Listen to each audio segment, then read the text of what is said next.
Welcome to Sputnik, orbiting the world with me, George Galloway. And me, Joseph Hayat, standing in for Gayatri, who is on holiday. Kobani is not Stalingrad. Nothing is like Stalingrad. But the Syrian Kurdish city of Kobani is certainly writing its name into the history books. Just yards from the Turkish border, the city is being half overrun by the savages of ISIS.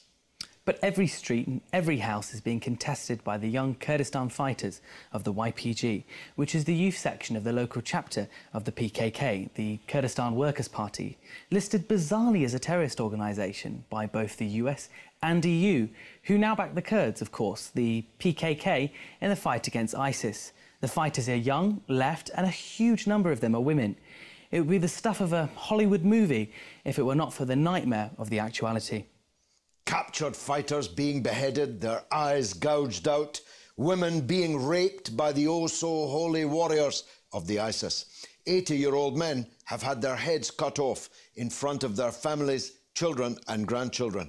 Sometimes this story moves beyond words, at least any words that I can find. Joining us now is a man of many words, and good ones too, Kurdish activist and writer Mehmed Aksoy. Mehmed, you've got your ear to the ground in and around Kobani. What's the military situation, first of all, there on the ground in the city now? Well, the most recent information is that the YPG and YPJ, the women's section of the Defence Forces, have taken back 85% of the city. And Saleh Muslim has stated that liberation is very near for Kobani. So positive things are happening on the east and southern fronts. ISIS have been pushed back to almost outside the city. They only control some of the villages that are attached to Kobani and some neighbourhoods on the outskirts of the city. So I think that over the next few days, ISIS will be pushed back even further and hopefully will leave Kobani. Is that possible? Is a victory possible and a defeat for ISIS possible? And if so, what would be the implications of that? What would happen next? Well, I think the coalition forces have changed tack. After seeing that Kobani isn't falling, they waited for 2-3 weeks.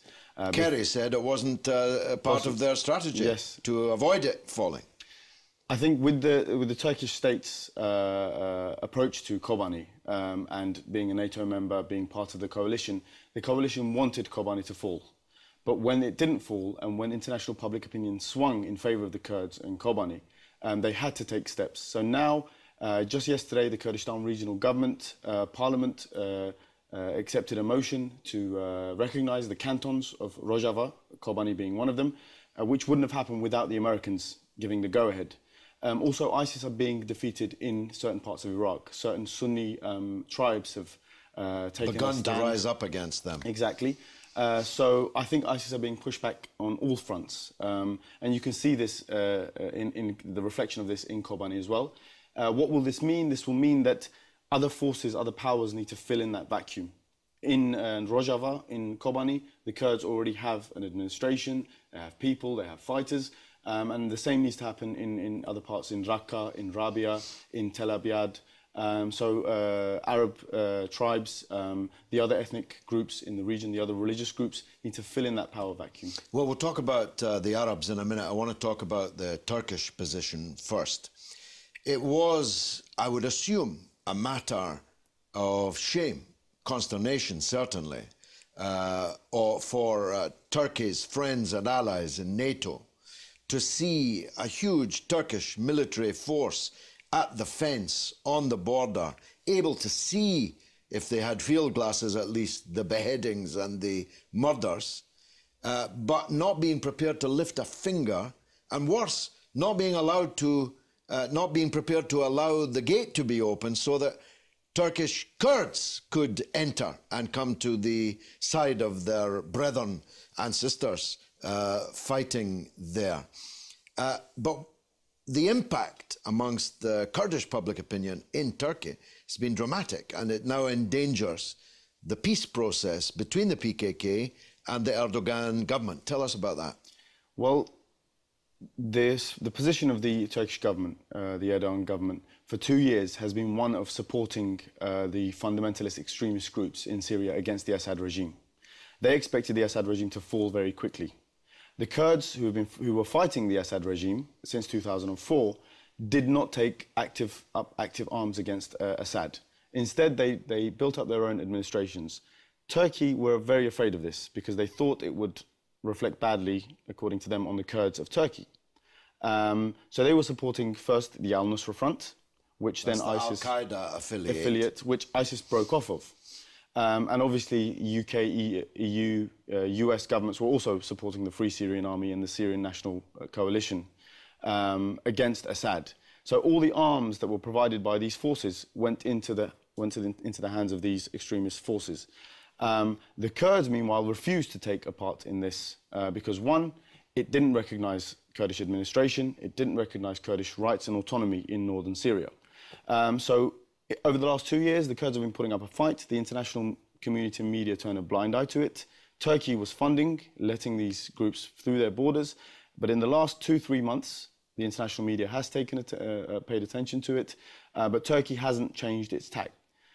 First, it said we've got 49 hostages who were taken in Mosul. That was their excuse. Then they got them back. Then they got them back in return for the release of about 180 ISIS members, apparently, who were being held by Turkey. So Turkey were actually negotiating with a terrorist organization.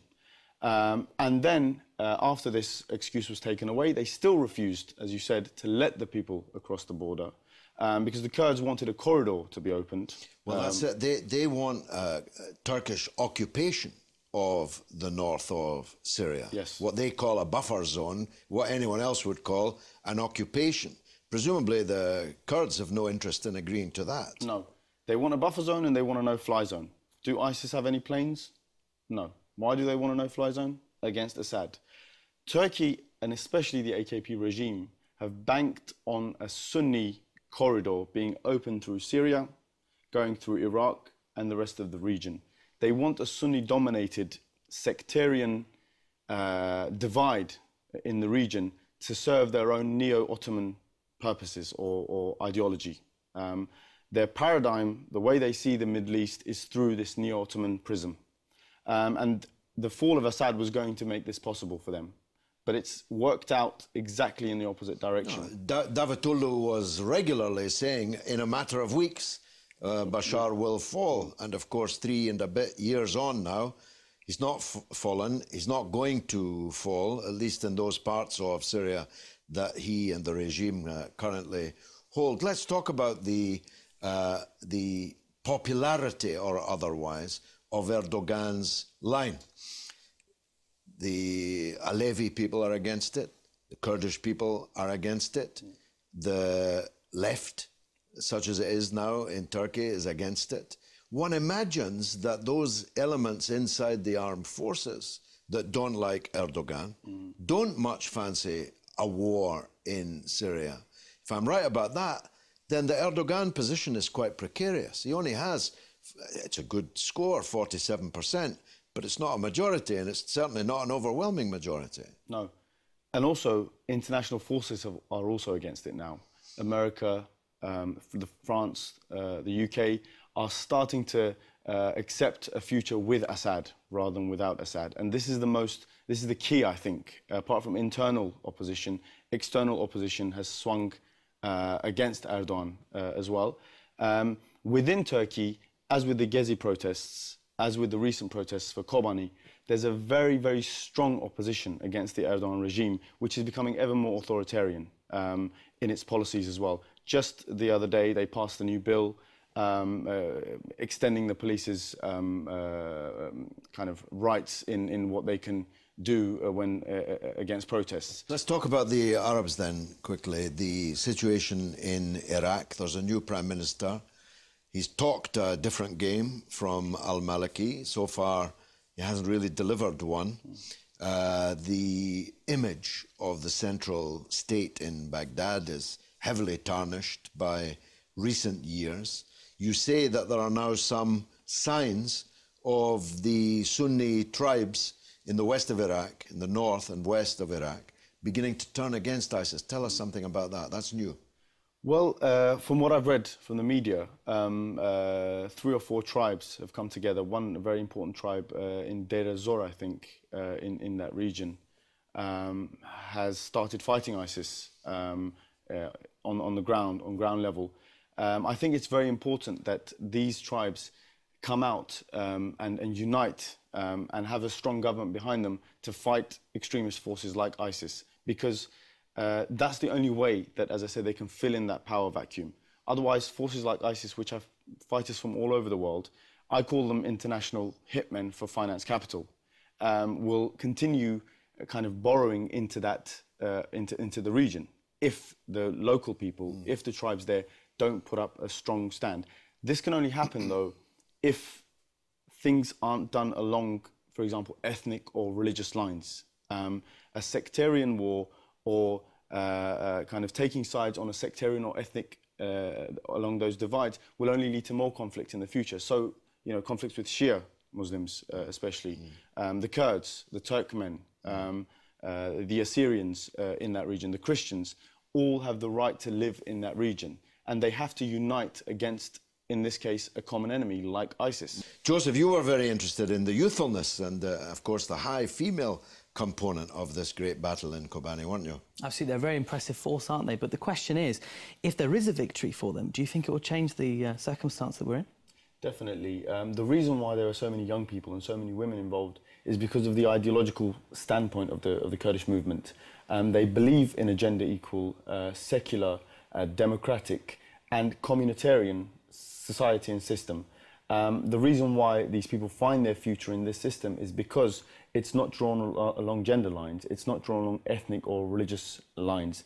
And this, the administrations in Rojava, in northern Syria, including Kobani, will bring about a change, will spread this change across the region. People see their future in this system, in this administration, which accepts the Armenians, the Assyrians, the Arabs living there, which gives them the power to decide on their own fate, decide on their own future, and it's localized power. It's the penicillin, if you will, for nation-statism, for patriarchy, for finance capital, industrialism, which is killing the environment and the ecological health of the region, really. So I think that a victory for Kobani, a victory for northern Syria, for the Kurds and the other ethnic groups there, will mean a victory for the rest of the Middle East. In a nutshell, because we've only got time for a nutshell, chances of PKK being taken off the terror list now? Well, this is the only way that there's going to be a solution in Turkey. We liken it a little bit to the ANC and to Nelson Mandela situation.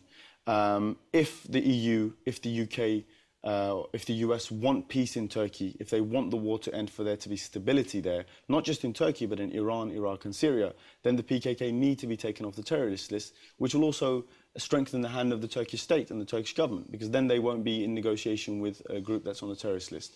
And it will also help us Kurdish activists openly do more activism to help democracy in the region as well, because now we're criminalized whenever we try to help the PKK or the Kurdish movement in general.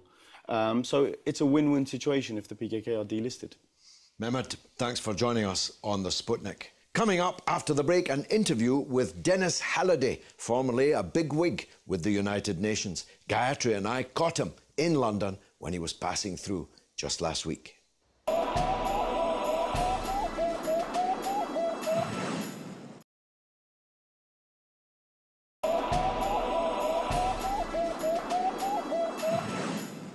Welcome back to Sputnik. Dennis Halliday is one of the most noble men I've ever known. An Irishman, he spent decades in the United Nations, reaching the dizzy heights of Assistant Secretary General. He was posted to Iraq during the Oil for Food programme to avert a catastrophe in which an Iraqi child was dying every 6 minutes of every day and night. through sanctions. Dennis took a good look around. He did everything that he could before deciding he couldn't take it anymore. It would not be done in his name. And he walked, becoming one of the few men in public life to voluntarily walk away from a position of such importance. Gayatri and I caught up with Dennis Halliday when he passed through London just last week. And I started out by asking him, do we really have a United Nations anymore?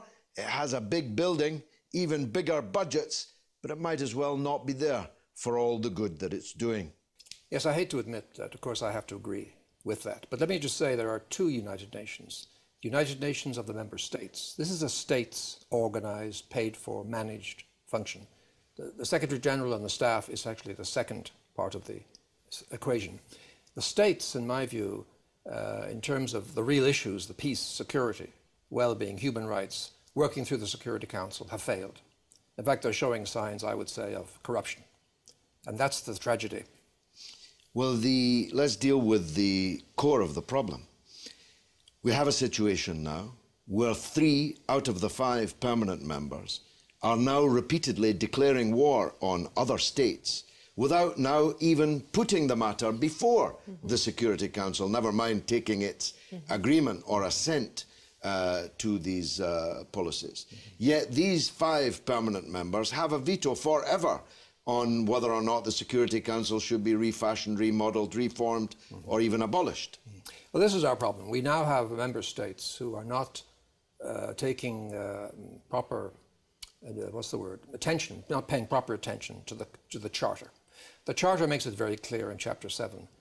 Aggressive warfare, acts of aggression, going to war, preemptive strikes, whatever it's called nowadays, is totally in violation of international law, in violation of the Charter, in violation of the membership. And as veto members of the 5 veto powers, for them to break these laws, for them to go to war without endorsement of the Security Council is doubly dangerous and doubly undermining of the whole organization and the purpose of the organization, particularly, as I said before, in the Security Council, which is so fundamental to world peace, where we do not have representation. We do not have democracy, if you can believe that. We've allowed these 5 veto powers, the so-called victors of the Second World War, to stay in power, to control the essential part of this organization. Well, that's a problem, but an even bigger problem is where any number of members of the permanent 5, I've cited 3, the United States, Britain and France, because they have been repeatedly doing it, are doing it right now in Syria and arguably in Iraq, decide that if they can't get out from under the veto power of the other members of the permanent 5, well, they'll just go and do what they want anyway.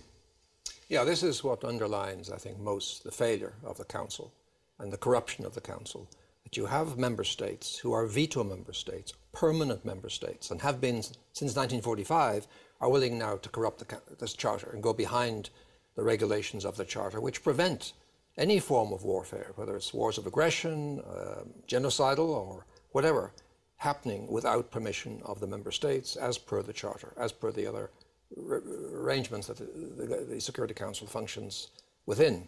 To me, this is the end of the value added of the Security Council, because what example does that set for the other countries, perhaps smaller countries who want to aggress against a neighbor, who want to take on some issue, who want to take on some aggressive role? I mean, if the leadership and those held most responsible do not respect the Charter, why should anybody else? Well, let's take one of those smaller countries, Israel, which came into being as the result of a decision of the United Nations, in just the last few months, has broken the Charter, has broken extant Security Council resolutions, has killed United Nations personnel, has destroyed United Nations facilities in Gaza, in fact, over and over again, and yet, at the next meeting of the United Nations, can walk up the red carpet as a PACA member state. No one threatens them with expulsion. No one threatens them with suspension or any sanction of any kind. How can that happen? It happens, unfortunately, because the United States gives blind support to Israel. There's no capacity in Congress or in the White House to correct or punish or hold back Israel for the internal domestic politics of the United States is held by the lobbies financed by Israel, often with American money, as a matter of fact. So the Americans are afraid to deal with Israel as Israel should be dealt with, because Israel is, as you said, in violation of just about every international convention, the Charter itself. So they go in there and they kill 450 children, for example, recently in Gaza. And do we get, does the world stop? No. Does the UN pay real attention? No. Some wishy-washy statement comes out saying, regrettably, this and that and whatever. And in Gaza itself, the UNRWA, the UN agency, has been educating and feeding and supporting these thousands of refugees for some 40 years. So the UN is actually being attacked. The schools were bombed by Israel. And again, Israel walks free. And it's all because Washington, and Britain to a certain extent, and maybe some other Europeans, are afraid to deal with Israel because of the confusion and the history of the Jewish people, the Jewish state, the Holocaust, all of that complexity. But they can't face the reality that Zionism is something that's got to be dealt with. Let's go back to the issue of structure. How can you have a Security Council where some of the world's biggest countries, indeed its second biggest country, is not in the Permanent Five, it's permanently locked out of the Permanent Five? How can Germany, the greatest economy in Europe, not be in the Security Council? Brazil, the greatest country in Latin America, locked out permanently of the Security Council. Surely these kind of demands now need to be raised. If you're going to have a Security Council, if you're going to have any permanence, a Permanent Five, it'll need to be the Permanent 10. Well, you see, as you know better than I probably, the stranglehold of the 5 permanent members goes back to Yalta, when Roosevelt, Stalin and Churchill met and decided, given the failure of the League, they were going to sort out the future, have a United Nations which they would control.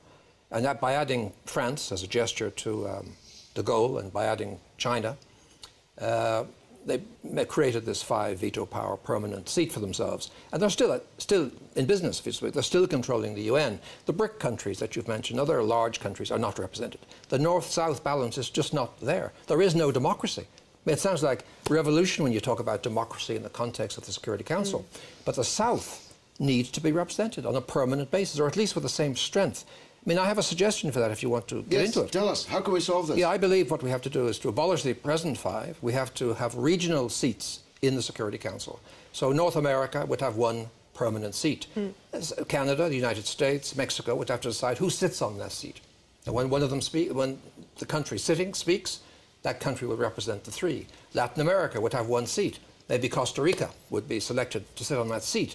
But when Costa Rica spoke, she would speak for the whole of Latin America, and so on for Sub-Saharan Africa, North Africa, the Middle East. You could visualize a very different body with some democracy at work and representation, no veto power. And I think we'd find very different decisions. And these wars of aggression that we undertake would simply, in my view, be changed. That would not happen, I don't believe. We need that desperately, and it's not on the cards because the change of the Security Council and its makeup is built into the Charter, and only the member states, the permanent member states, can change the Charter. So they're very, very tightly it up to serve their own interests. It's quite extraordinary. Dennis Halliday, I salute you. Thank you. And now it's your turn to tell us what you think through the portals of social media. What's rattling, Joseph? Well, so on the question of the United Nations and the state of its Security Council, Neil Barrington says it's become a totally irrelevant, toothless organisation. Very rarely does it ever get close to what it should do. Well, I'm afraid that there's no arguing with that. Dennis Halliday couldn't really argue against it. He would probably say it's better that we have it than that we don't. I think it's encouraging a massive illusion that we have some kind of world authority, when in truth we don't. And Sean Sibben says, bring back Kofi. Kofi Annan was a better man than Ban Ki-moon, or Donkey Moon, as some people call him. But he had some terrible shortcomings too. Quite a lot going on this question of Turkey and on the border with, obviously, the situation in Kobani. On the question of will President Erdogan let the Turkish Kurds across the border to help defend the city of Kobani, Ino Lobo says, the Turkish government has Ottomanic dreams. The annihilation of innocence is inconsequential to them. Well, they have. They're hoist on this terrible petard that anything which strengthens the Kurds, their self-determination, their self-organisation, their military strength, is seen by him as a dagger at the heart of the Ottoman, the neo-Ottoman state that he's trying to create. Well, Junior H disagrees. He says, why would he? ISIS are armed to the teeth and are organised. The Kurds in Turkey need to calm down. I don't think I would if my loved ones were in trouble like that. Well, no, and of course the reason ISIS are armed to the teeth is Erdogan's fault, as well as the fault of some other governments in that region. All those weapons which armed them to the teeth crossed his border with his connivance. Well, that's all we've got time for today, sir. Which, alas, means that's the end of the show. Don't forget to tweet us. It's RT_Sputnik on Twitter. And, of course, on Facebook, it's Sputnik on Russia Today. But from me, Joseph Hayat, it's goodbye. And from me, George Galloway, it's been marvellous.